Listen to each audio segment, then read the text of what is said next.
Um, Social media I want to talk about briefly. This is a subject covered in the most recent IAR legal webinar. For those of you who aren't aware, you probably get email updates letting you know that. I tried an experiment a couple of weeks ago. I listened to the IAR legal webinar while I went for a late night run, and I wanted to see if that was going to make me just drop over unconscious or if it would make me run faster, and it turns out my time was kind of unaffected by it. One of the issues with social media is that if you're going to post anything that could in any way be construed as an advertisement, you need to make sure that you're fully license law compliant. And so, for example, I'll use Facebook as an example.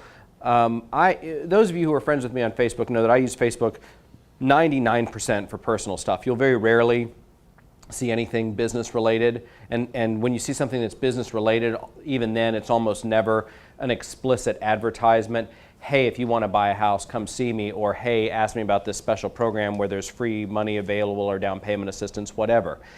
But if you do post anything that can in any way be construed as an advertisement or a business promotion, you have to keep in mind that all of the license law requirements attached to it. And under the license law, there isn't anything that, so in the IAR legal webinar, the IAR Chief Legal Counsel Steve Bohennick was saying, now if you're on Twitter, where you obviously have a very limited number of characters, you can't have an entire signature that says, Matt Difanis, RE/MAX broker, licensed in Illinois, RE/MAX Realty Associates, 2009 Fox Drive, Champaign, Illinois. Then there's no way you can do that. If you're one click away from a profile that clearly identifies you as a real estate licensee and identifies your sponsoring brokerage, arguably you're okay, but the license law actually does not have any sort of explicit provision for that. It's just one of those rules of reasonableness. Are you likely to get dinged if it's on Twitter and somebody is one click away from seeing your profile? But be aware on Facebook, where you're not limited by characters like that, if you're going to post anything that amounts to an advertisement, you do want to go ahead and at least identify a company name, because that could easily be turned into a violation. And remember, it's an easy violation for somebody to file a complaint. Filing the complaints are very easy to do. I've done it multiple times. It's easy and sometimes enjoyable. But if it's a Facebook item, all somebody has to do is hit print or do a screen capture, and it's right there. Any questions on that? So that's the reason to keep your business on a business page and your personal on the personal side? Well, yes and no. I think there are clever ways to try to mix them together in limited degrees. You're going to have a lot of your friends who aren't necessarily going to like your business if they're not expecting to buy or sell. Doesn't mean they dislike Ed and Carter, but they're not necessarily going to want to get a whole bunch of real estate updates that they're going to consider spam because they're not in the market. So I think there is a legitimate argument to be made for maybe doing a 10 or a 20% mix on your personal Facebook profile that is business related stuff. It's just make sure if it's business related that you're identifying yourself as a real estate licensee. Doesn't mean that you have to do that if you're simply sharing a news item that's real estate related.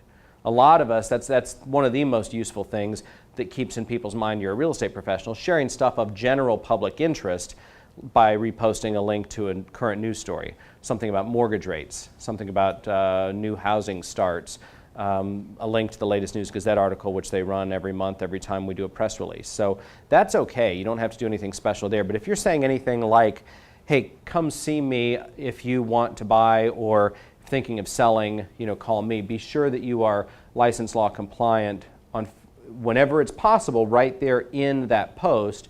And if it's a venue like Twitter where you're very, very limited on characters, make sure that your profile includes enough information to make you license law compliant, so with one click somebody sees, oh, that's Edna Carter, a licensee with RE/MAX Realty Associates in Illinois. Each office independently owned. And we don't care if all of that makes its way into the profile. That has to be on your business cards, on your signage. But the key thing is the license law doesn't care if it says each office independently owned and operated. The license law cares that your sponsoring brokerage is identified. Questions on that? Oftentimes on Sundays, you'll see agents advertise that they're having an open house. Yep. So come see me at my open house. Yeah.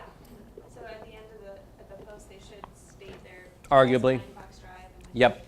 Yeah, one of the things is an agent so when I posted on Facebook that I was going to try listening to that legal webinar while I went for a run, a couple of my IAR buddies had called me out for obviously being such a suck up to the IAR legal counsel, whose webcast I was going to be listening to. Well, that guy then posted something very explicit, hey, come see me about how you can get $10,000 in free down payment assistance, blind ad.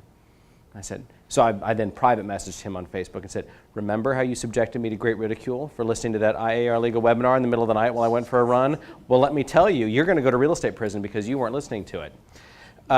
He corrected his post. He took it down and reposted it and thanked me for catching that.